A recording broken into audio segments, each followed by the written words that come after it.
ये अब आगे तक चलेगा। तो चलो, जो देख कर आए हैं वो बताओ कि भाई मैंने वहां पे कैपेसिटर क्या बताया था। What is capacitor, Saumya?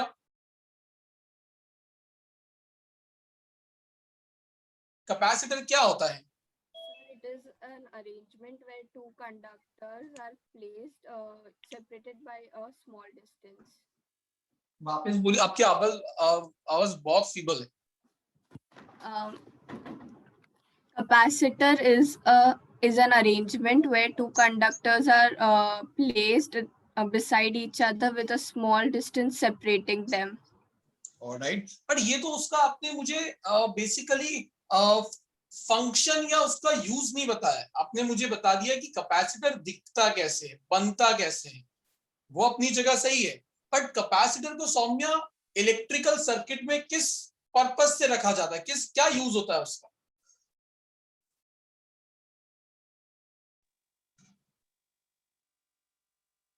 क्या क्या यूज लगता है आपको कैपेसिटर का? मैंने स्टार्टिंग में बताया भी होगा वहां पे। चार्ज स्टोर करना। Very good. और मैं बोलूंगा एनर्जी को स्टोर करना। कैपेसिटर एक टाइप की बैटरी की तरह ही काम कर रहा है। बैटरी भी आपकी एनर्जी को स्टोर करके बैठी है, कैपेसिटर भी एनर्जी को स्टोर करके बैठता है, बट दोनों का स्टोर करने का तरीका अलग अलग होता है। सो मैंने वहां बताया कि भाई कैपेसिटर क्या है। Capacitor is a device which is used to store electric charges or electric energy. Capacitor is a device which is used to store electric energy in the form of electric field. एक conductor ऐसा होगा, एक दो conducting plate होती है, दोनों के बीच में कुछ सेपरेशन होता है और कंडक्टिंग प्लेट का कुछ एरिया होता है। इस टाइप के अरेंजमेंट को हम बोलते हैं कैपेसिटर। इसका यूज क्या है? एनर्जी को स्टोर करना। Capacitor is a device which is used to store energy in the form of electric field. यहां पर हम बैटरी की हेल्प से पॉजिटिव चार्जेस भेज देते हैं या हम नेगेटिव चार्जेस भेज देते हैं, और यहां पर पॉजिटिव से नेगेटिव एक इलेक्ट्रिक फील्ड डेवलप हो जाती है। तो यहां पर एनर्जी स्टोर हो जाती है इलेक्ट्रिक फील्ड के फॉर्म में। फिर मैंने बताया कि हर कैपेसिटर का एक कैपेसिटेंस होता है। जैसे हर रजिस्टर का एक रेजिस्टेंस होता था, वैसे ही हर कैपेसिटर का एक कैपेसिटेंस होता है। तो वो कैपेसिटेंस क्या होता है वो आप मुझे बताइए। What is capacitance? Yes Dwarkesh. Sir, capacitance is equals to Q by V, charge by potential difference. Very good, वो उसका मैथमेटिकल फॉर्मूला बन गया। But what is conceptual formula? Formula नहीं, conceptual definition. Very good Ishani. Capacitor, किसी भी capacitor का capacitance, yes Nupur? ability of a conductor to hold charge. Very good. हर conductor की चार्ज होल्डिंग कैपेसिटी होती है, एबिलिटी होती है। जब मैंने आपको बोला कि एक कैपेसिटर दो प्लेट से मिलके बनता है और बैटरी की हेल्प से हम प्लेट्स पे चार्ज स्टोर करवा रहे होते हैं, तो कितना भी चार्ज स्टोर नहीं करवा सकते। किसी पे कम स्टोर करवा पाते, किसी पे ज्यादा स्टोर करवा पाते। वो रीजन मैंने वीडियो में बताया है, तो जो वीडियो देखेगा उसको पता लग जाएगा।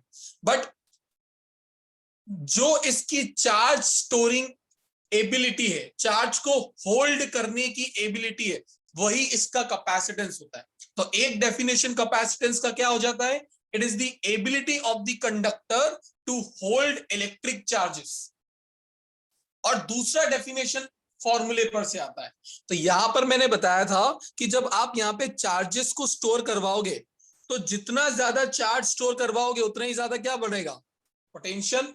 बिकॉज पोटेंशियल का फॉर्मूला क्या होता है? केसी क्यू बाय आर। तो अगर आप चार्ज बढ़ाते जाओगे तो पोटेंशियल का वैल्यू भी इस रीजन में बढ़ता जाएगा। जब ये प्रोपोर्शनलिटी साइन हटता है तो यहाँ पे एक कांस्टेंट इंट्रोड्यूस होता है सी, और उस सी को ही क्या बोलते हैं? कैपेसिटेंस। और उस कैपेसिटेंस का फॉर्मूला क्या बन गया जो हमें द्वारकेश ने बताया? C is equal to Q by V. तो यहां से मैं मैथमेटिकली भी कैपेसिटेंस को डिफाइन कर सकता हूं कि अगर मैं बोलूं चार्ज का वैल्यू 1 कूलम हो जाए, पोटेंशियल का वैल्यू 1 वोल्ट हो जाए तो जो कैपेसिटेंस होगा वो 1 फैरेड का होगा। फैरेड क्या है? SI unit of capacitance.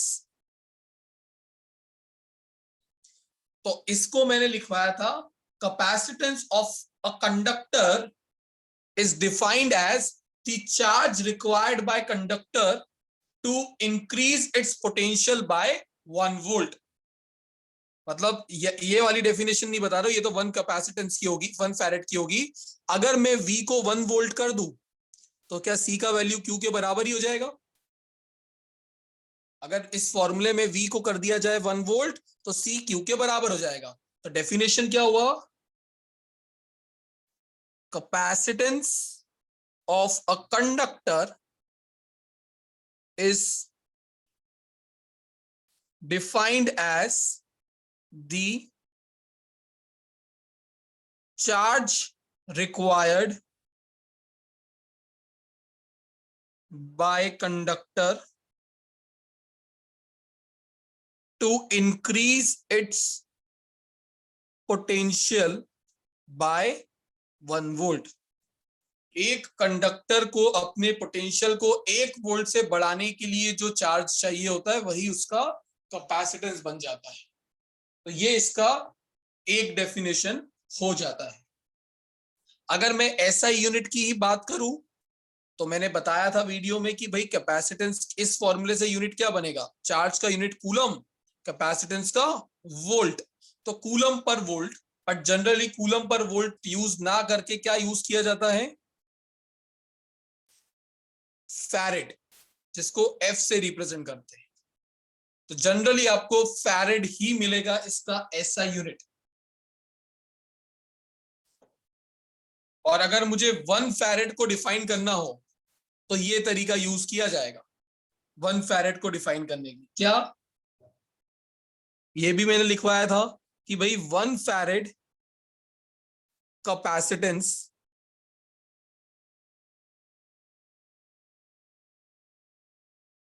belongs to that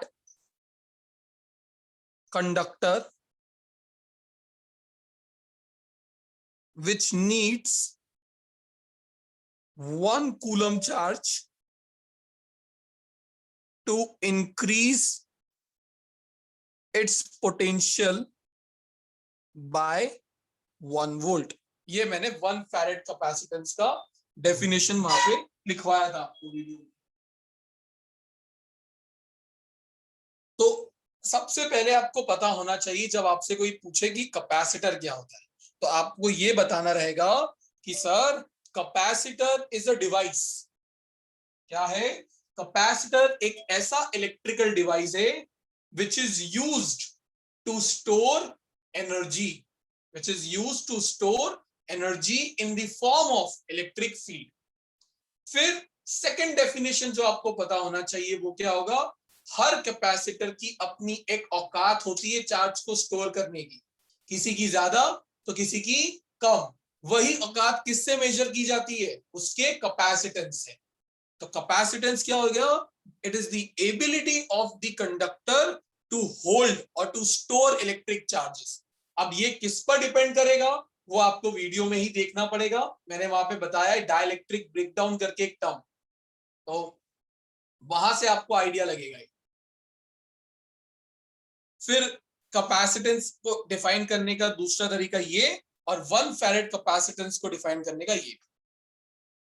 अब प्रॉब्लम क्या है कि ये जो 1 फैरेड है वो कोई छोटा यूनिट नहीं है। 1 फैरेड कैपेसिटर का बहुत बड़ा यूनिट होता है, इतना बड़ा कि प्रैक्टिकली 1 फैरेड कैपेसिटेंस का कैपेसिटर अगर बनाने जाए तो अर्थ के रेडियस से 1500 टाइम्स बड़ा कंडक्टर बनाना पड़ेगा। अगर मैं अपने कैपेसिटर का कैपेसिटेंस 1 फैरेड रखना चाहता हूं तो वो मैं आपको डिराइव करके बताता हूं, पर उससे पहले what are the practical units, ये भी मैंने बताया होगा वीडियो में, बताया या नहीं बताया? What are the practical units of capacitance?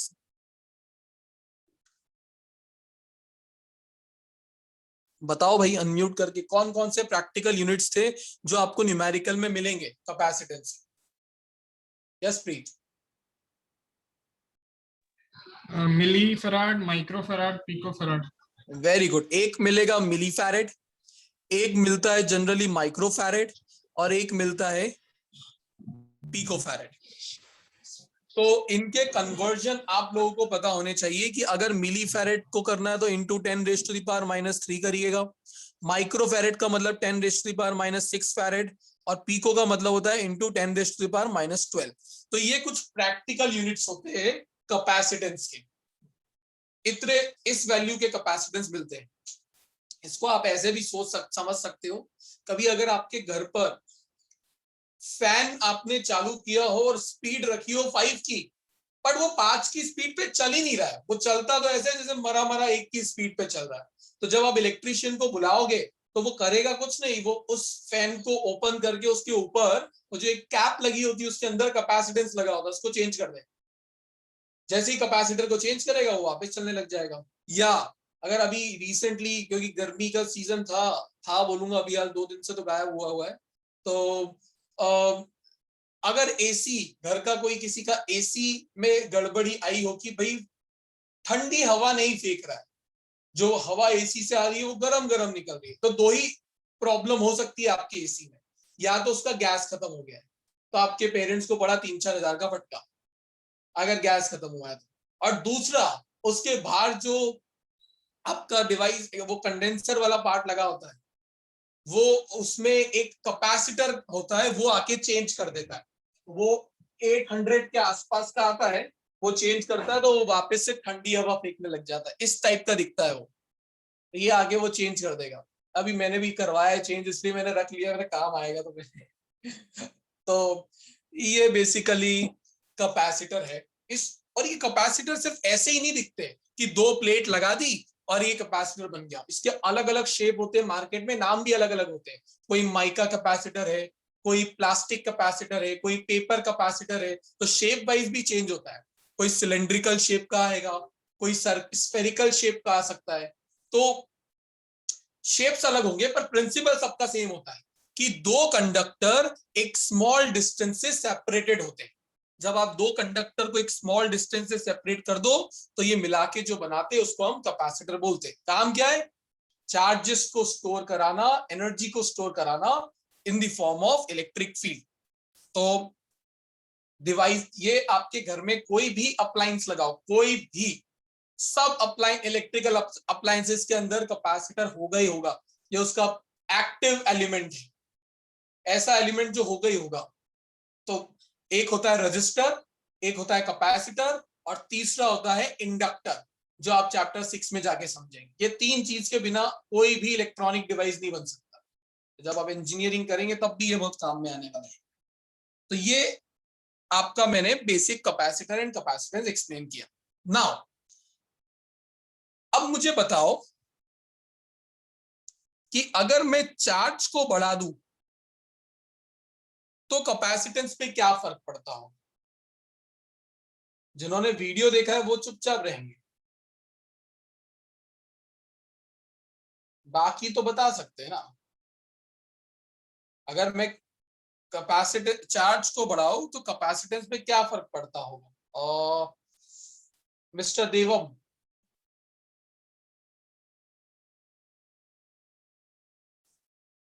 मैं एक चीज बता देता, तू इंस्टीट्यूट के एकदम हिट लिस्ट में आया हुआ है अभी, सब ग्रुप पे तेरा नाम घूमता है कि सर देवम जवाब नहीं देता है क्लास में, देवम होमवर्क नहीं कंप्लीट करता है। सोच लो हिट लिस्ट में आने के बाद कितने लोगों तक बात जाती है, डायरेक्टर वायरेक्टर सब तक, और फिर पेरेंट्स तक। तो तेरे काम सही नहीं चल रहे अभी हाल। वरुण किधर गया? यस, वरुण मिला मुझे। वरुण, चार्ज को बढ़ाऊंगा तो कैपेसिटेंस पे क्या फर्क पड़ेगा? कैपेसिटेंस तो बढ़ेगा ना, बढ़ जाना चाहिए, ऑब्वियस सी बात है। और अगर मैं वोल्टेज को बढ़ाऊं तो कम हो जाना चाहिए। कम हो जाना चाहिए। ये डायरेक्टली दिखता है, ये इनवर्सली दिखता है, पर बट ऐसा आंसर होता नहीं है। हाँ सर, बेसिकली ऐसा होता नहीं है। ये कुछ भी डिपेंड नहीं करता। हाँ, ये एक मिसगाइडिंग फॉर्मूला है। 11th स्टैंडर्ड में भी ये मिसगाइडिंग फॉर्मूला मैंने बताया था, ऐसा ही एक फॉर्मूला होता था 11th स्टैंडर्ड में कि हम अगर वेव की स्पीड निकाले तो वो स्पीड लैम्डा इनटू फ्रीक्वेंसी करके निकाली जाती, बट sir. ना ही वेव स्पीड लैम्डा पे डिपेंड करती थी ना स्पीड पे, फ्रीक्वेंसी पे, सॉरी। तो वैसे ही अरे मैंने फॉर्मूले में डिराइव कैसे किया था, Q is directly proportional to V, तो चार्ज बढ़ा रहा हूं मतलब V ऑटोमेटिकली बढ़ जाएगा, रेशियो विल रिमेन सेम। तो अगर आपसे कोई पूछे किसी कैपेसिटर का कैपेसिटेंस किस पर डिपेंड करता है, तो पहले ये बता देना इन दोनों पर तो डिपेंड नहीं करता। नहीं करता है, पर करता किस पे होगा, तो वो है size, shape, yes very good, distance आ जाएगा उसमें, एंड मीडियम, इन दोनों प्लेट्स के बीच का मीडियम क्या है, ये 3-4 चीजों पे ही डिपेंड करेगा आपका capacitance, size, shape and medium. तो इस पूरे सेशन में 3 बड़े डेरिवेशंस में करवाऊंगा जो इसी के ऊपर होंगे कि भाई एक कैपेसिटर के कैपेसिटेंस का फॉर्मूला क्या होता है। तो वो तीनों very very very important derivation, तीनों में से पहले दो तो बहुत है, बहुत सारी बोर्ड एग्जाम में आए हुए हैं, बट उससे पहले ये समझो आज के लास्ट टॉपिक में कि 1 फैरेड का कैपेसिटर, 1 फैरेड का कैपेसिटर क्यों प्रैक्टिकली पॉसिबल नहीं है। तो वो प्रैक्टिकली पॉसिबल ना होने का रीजन डेरिवेशन से देखो कि चलो एक स्फेरिकल कंडक्टर समझते और उसका कैपेसिटेंस निकालते हैं। अगर इस स्फेरिकल कंडक्टर के ऊपर बहुत सारे चार्जेस हमने रख दिए, हम क्यू बढ़ा रहे हैं और इसका रेडियस है r, तो पोटेंशियल क्या होगा, V इज इक्वल टू के सी क्यू बाय आर। अब अगर मैं इसका कैपेसिटेंस निकालना चाहूं तो कैपेसिटेंस का फॉर्मूला अभी आपने देखा Q बाय V, तो Q की जगह Q और V की जगह क्या आ गया, K C Q by R. Q से Q कैंसिल, तो ये क्या बन गया, R बाय के सी, ये फॉर्मूला। अब अगर मैं R को सब्जेक्ट बना दूं तो R को सब्जेक्ट बनाने पर ये फॉर्मूला बन जाएगा C इंटू के सी। अब C कितना रखना है हमको, 1 फैरेड, हम तो 1 फैरेड का कैपेसिटेंस डिजाइन करना चाहते हैं, और Kc का वैल्यू कितना होता है, 9 into 10 raise to the power 9, तो R कितना आया, 1 इंटू 9 इंटू 10 रेज पर 9। इतने बड़े रेडियस का आपको कैपेसिटेंस सॉरी कंडक्टर बनाना पड़ेगा which is approximately 1500 times the earth radius. तो प्रैक्टिकली 1 फैरेड का बनाने जाओगे तो नहीं बनेगा, but milli farad, micro farad, pico farad, इस रेंज के कैपेसिटर्स डिजाइन किए जा सकते हैं। ये बेसिक्स था, इसके बाद बहुत सारी इंप्रूवमेंट हो चुके हैं कैपेसिटेंस की दुनिया में। तो ये 2.4 का पेज नंबर 1 है जो मैंने आपको अभी हाल एक्सप्लेन किया हुआ है।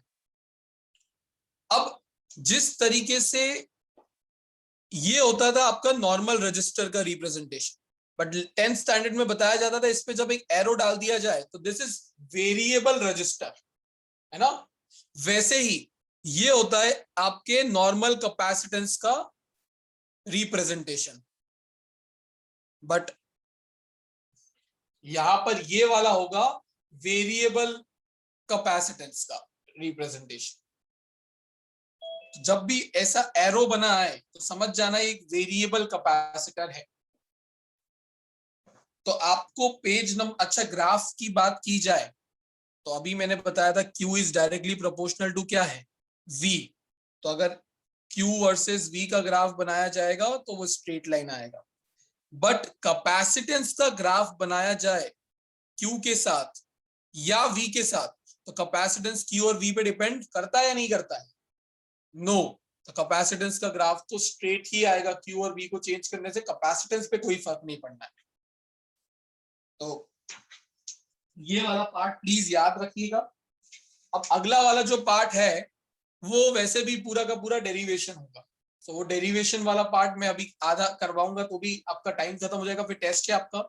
तो अभी मैं सिर्फ इतना ही करवा रहा हूं, अगली क्लास में डायरेक्टली मैं डेरिवेशंस करवाऊंगा, पर ये पढ़ के आना, और जिन्होंने वो वीडियो ना देखा उसमें इसके अलावा भी मैंने कुछ इंफॉर्मेशन दी हुई है लिमिट ऑफ चार्जिंग से रिलेटेड कि चार्जिंग की लिमिट क्या होती है, तो वो देख के आना, ज्यादा बड़े नहीं, 15-20-25 मिनट से ज्यादा तो वीडियो का टाइमिंग नहीं होने वाला है, तो इतना तो आप 48 घंटे में निकाल ही सकते हो, 15-20 मिनट का टाइमिंग।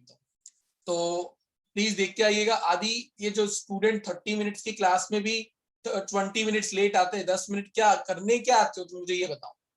आई नो आज कनेक्टिविटी इशू है बहुत सारों के, पर ये 10 मिनट सीरियसली। तो ऑलराइट, चलिए, जिसको कोई डाउट है वो रुक सकता है, बाकी अपने टेस्ट के लिए पढ़ने का मैं टाइम दे देता हूँ, जाओ, 5 मिनट तो बहुत हो।